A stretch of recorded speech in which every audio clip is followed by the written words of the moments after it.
James and the Band of Fire, Chapter 2, The Book of Adam. James was an average-sized 12-year-old with an average build, light skin, and thick, dark brown hair that was cut short, but slightly messy this morning since he hadn't combed it. He usually parted his hair on the left because of a slightly higher hairline there, like his father's, and a cowlick that made his hair stick up a little near the crown of his head.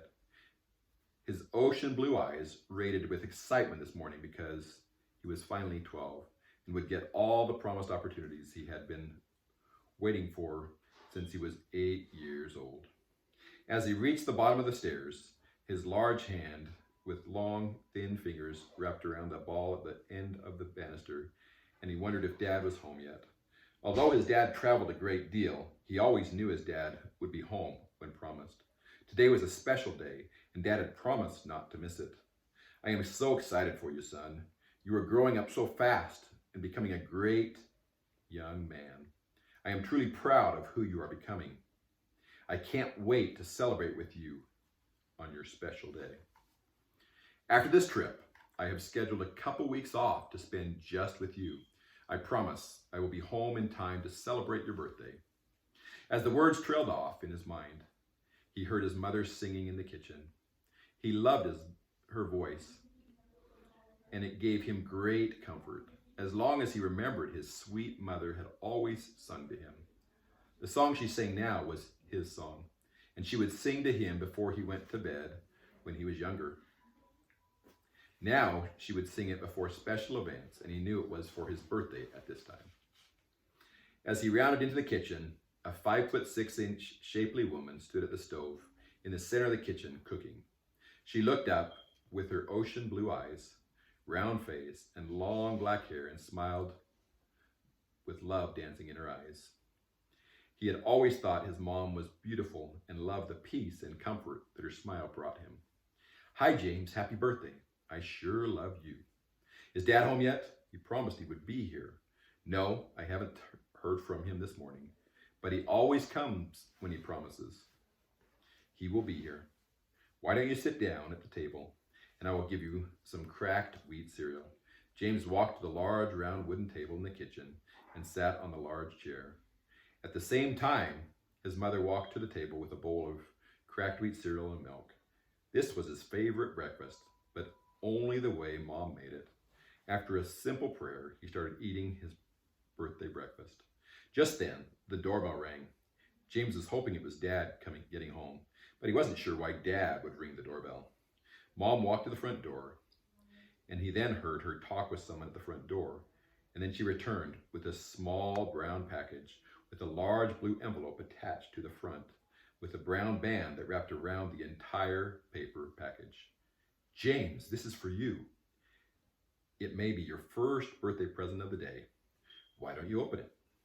James took the brown package, pulled off the band, tore open the brown paper wrapping, and pulled out a large, heavy book. The book had a black leather cover with gold script lettering and gold foil edged pages. As he leafed through the pages, he noticed they were very thin and of very fine material.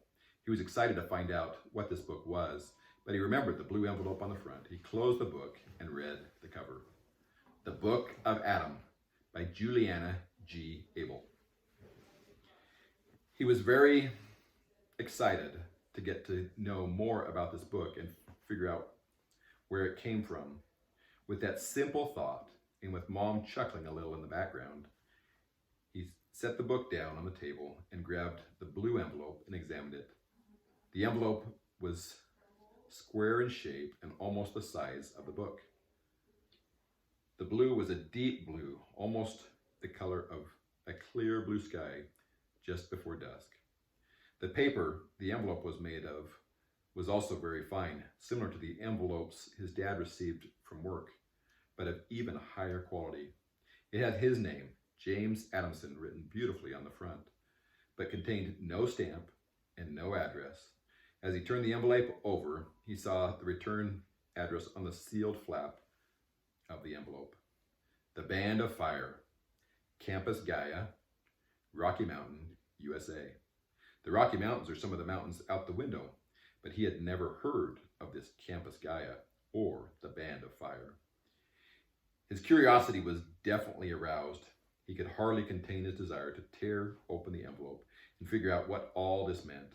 But opening the envelope was going to prove harder than usual. The envelope was not just sealed, but had a large wax seal over the envelope seal with the script CG embossed on the wax. As he struggled to find an edge to open the envelope, Mom handed him his favorite pocket knife, and he relieved the corner of the flap by cutting through the embossed seal, and then lifted the flap as he pulled out a small page letter. He began to read. Dear James Adamson, it is with great pleasure and great excitement that we offer to you a spot in the new class for the Band of Fire training program. On June 6th, the program will start at Campus Gaia in the Rocky Mountains.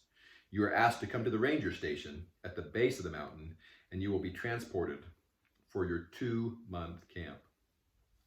Included, you have been given the Book of Adam, which contains significant background of your new abilities and skills as a Titan. Valuable information to help you understand the possible skills you will develop, the classes and instructions that will be provided, as well as a complete history of this program. May we recommend that you at least peruse this book for insights into who you really are. You will also find included the list of books and supplies that will be required for the camp. Your parents have been given additional instructions on where to find these special supplies. This is a unique invitation, but may be extended to others you know. Know that only a very small percentage of individuals in the world have been found to have Titan abilities. Therefore, it is recommended that you keep to yourself this invitation until June 6th, when you are informed of others that will be in your company, as you are all personally transported to Campus Gaia. Know that your invitation was made 12 years ago when you were born, with the special skills already part of who you are. You may have already experienced some of these unique talents in your life. We are excited to help you develop those skills and abilities even further. Sincerely, Doc McAdams, Camp Master. James read the letter twice and then looked up to see his mother smiling at him. He felt the excitement welling up inside him because he would be camping this next month. But what is a Titan? Why was he considered a Titan at this time? And why was he being invited to the camp? None of this made any sense. Mom and Dad had never even talked about special abilities or his invitation made 12 years ago.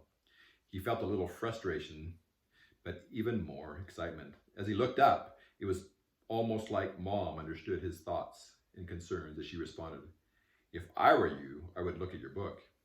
It should give you more information. Dad said this would be coming and that any questions you have could be answered by this book. On that, James set the letter down and opened the book to the first chapter. As he began to focus on the book, Mom left the room to get back to her activities of the day.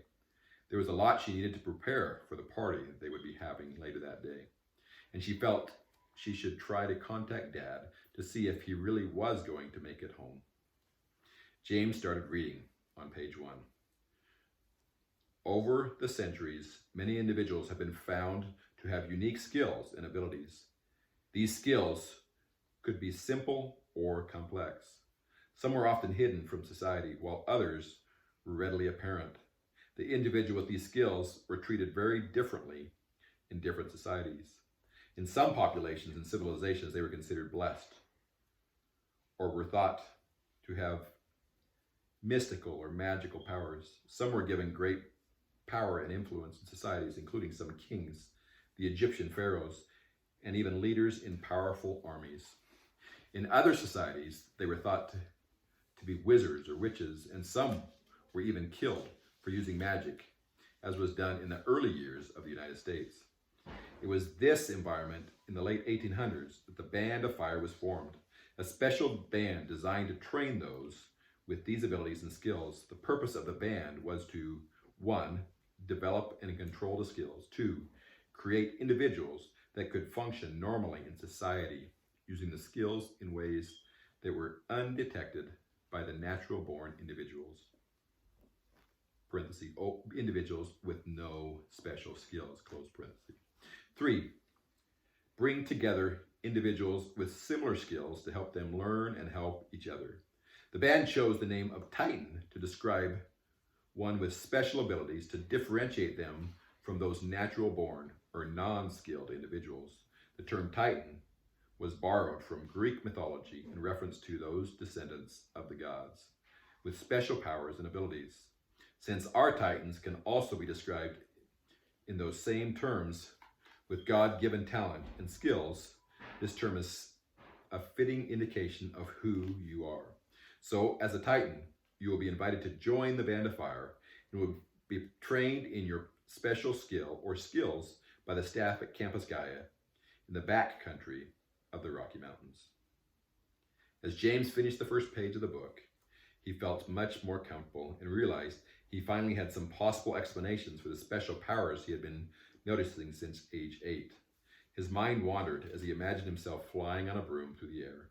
He saw his mom in a witch hat and smiled as he saw himself in long flowing wizard robes. So was he magical? Would he need a wand or other tools to perfect his skills? Why was this training happening at a camp? Questions and concerns started flowing to his mind, and he thought he would probably need to return to the book for the answers, but he was too excited about going camping. He couldn't wait for Dad to come home so that he could have his birthday party. He couldn't wait for the next couple weeks to pass so that he could go camping and find out more at Campus Gaia. Yes, he was 12 years old, but he felt like a 5-year-old on Christmas waiting to open presents. The time couldn't pass fast enough. Campus Gaia, special powers, Titans, all would be answered on June 6th. If only he didn't have to wait.